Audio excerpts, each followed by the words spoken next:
Well, I don't want to come off the bench is not a personal issue. Well, I don't like my role. DeWanna Bonner, don't let the door hit you where the good Lord split ya. See ya, wouldn't want to be ya. The so-called veteran presence that was supposed to lead the Indiana Fever to greatness has officially packed her bags and fled home in tears because she couldn't handle being on a team that actually matters. Ladies and gentlemen, the WNBA just witnessed one of the most self-centered, childish displays of unprofessionalism we've seen in years. She is a DeWanna Bonner, more like Dana Goner. Wade veteran DeWanna Bonner, the team announced. Indiana looked at trade possibilities for the six-time All-Star, who had not played since June 10th, for what the team called, quote, personal reasons. Well, the personal reasons were, from what I could tell, playing time is what I knew. This is the tale of a basketball player who believed she was entering a cozy retirement community where she could enjoy easy incomes and the attention of others, only to learn that true basketball necessitates fighting for your spot. DeWanna Bonner out with the old. Aaron McDonald, welcome back in with the new breaking. The Fever are waving. DeWanna Bonner, league sources told the Indy Star, then re-signing Ari McDonald. Bonner requested a trade after feeling she couldn't find a role on the team after getting benched, along with a bevy of other reasons as we covered yesterday. But Indiana could not find a suitable trade option. Dana Bonner believed she was joining a peaceful, quiet team when she signed with the Indiana Fever in February, where she could easily slide into a starting position and coast through another season. However, what she discovered was a team that Caitlin Clark had turned into the most watched, scrutinized, and competitive environment in the W. DeWanna Bonner signs a free agent contract with the Indiana Fever. And after a handful of games, once a Fever exit, apparently. And that is a strange situation, right? Because she was embraced. She had her achievement at the beginning of the season, moving up the scoring ranks. They were referring to her as Mama Bear in training camp. And now all of a sudden that has fallen apart. She was out of the starting lineup, hadn't really produced that much, particularly on the offensive end. And this, looks poor on the franchise when it comes to the free agent moves in retrospect, the team that they put together in the offseason. I don't think it reflects well on DeWanna Bonner, whose absence was for quote-unquote personal reasons, but now it seems like she was just upset with the team and the situation overall, and it adds more drama to what has been a drama-filled season for Caitlin Clark and the Indians. The signs were there from the beginning, but Bonner was too conceited to see them. She began the season's first 3 games scoring an incredible 2.6 points per game, while shooting a dismal 2 of 12 from the field. That isn't veteran leadership, it's veteran regression. Her minutes had significantly dropped from last year. Well, in turn, if her minutes drop, a lot of her production numbers that she can see and the rest of the league can see also dropped with it. Look, she's just like Natasha Howard.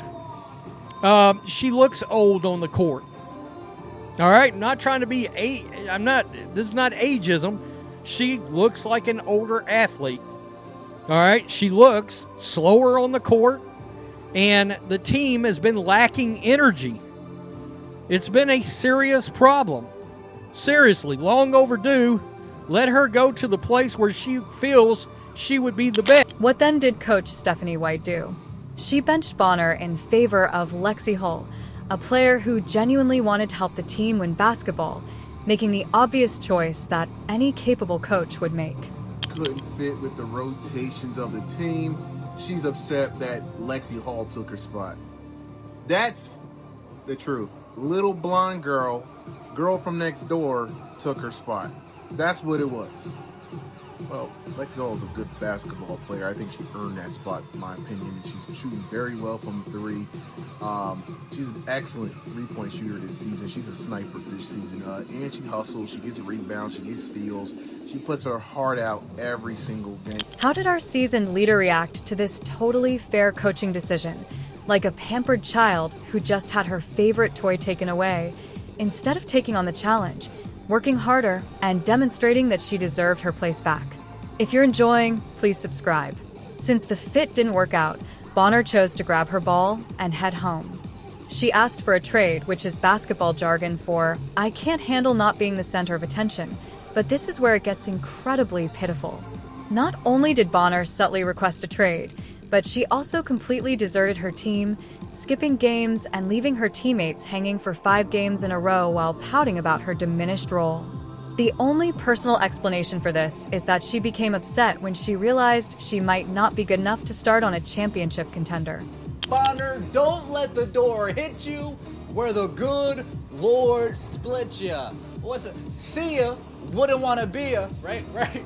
I'm not telling you gotta go home, but you gotta get up out of here. DeWanna Bonner out with the old. Aaron McDonald, welcome back in with the new breaking.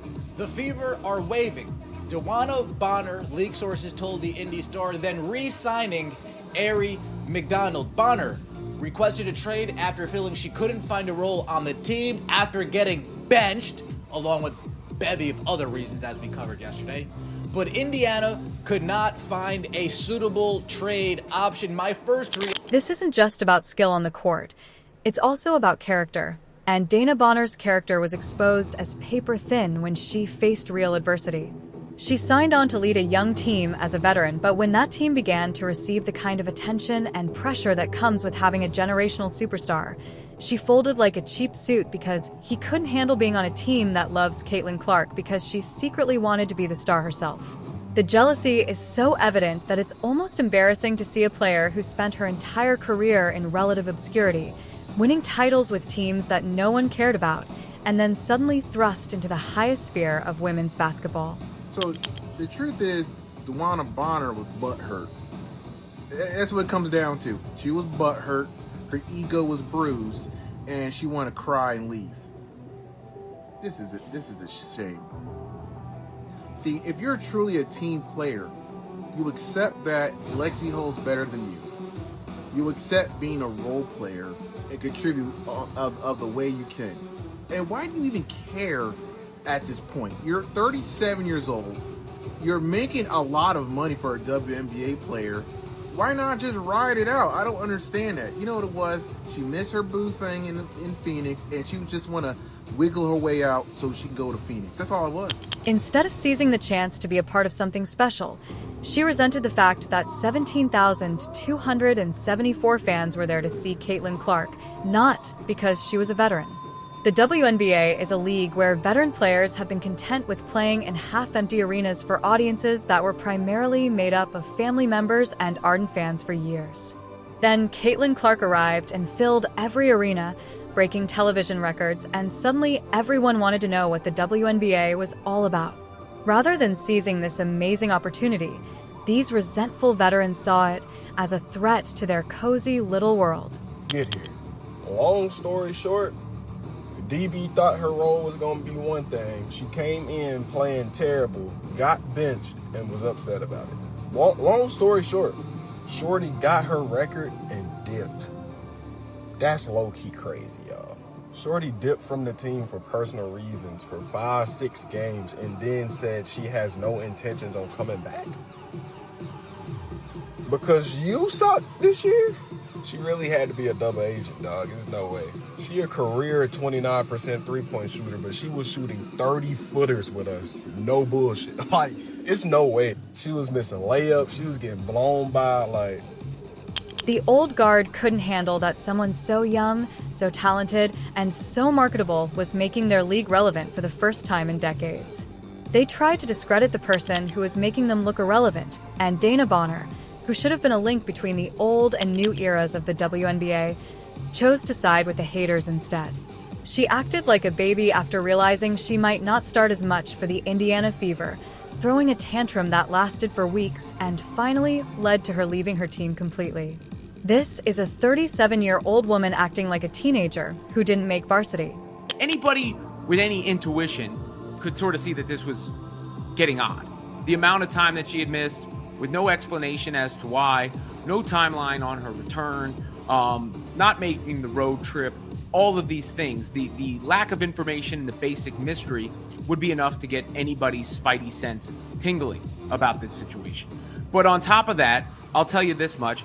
I heard that it was more basketball related than anything else over the weekend. Now, let's look at where our disgraced former Fever player is attempting to force her way, because the destinations tell you everything you need to know about her character. She is reportedly trying to force a move to the Phoenix Mercury, the team where she spent the first 10 years of her career, essentially running back to her comfort zone where she can hide from the pressure of actually mattering. She may be going to the Atlanta Dream, which has Brittany Gurrier, who is well known for not liking Caitlin Clark, and yes, we all saw that viral moment where Gurrier allegedly used a slur on Clark after fouling out. These are the kind of players Bonner wants to surround herself with, players who have made it clear they resent everything Caitlin Clark represents. She is literally choosing to surround herself with the most toxic aspects of the WNBA rather than being a part of something constructive and transformative.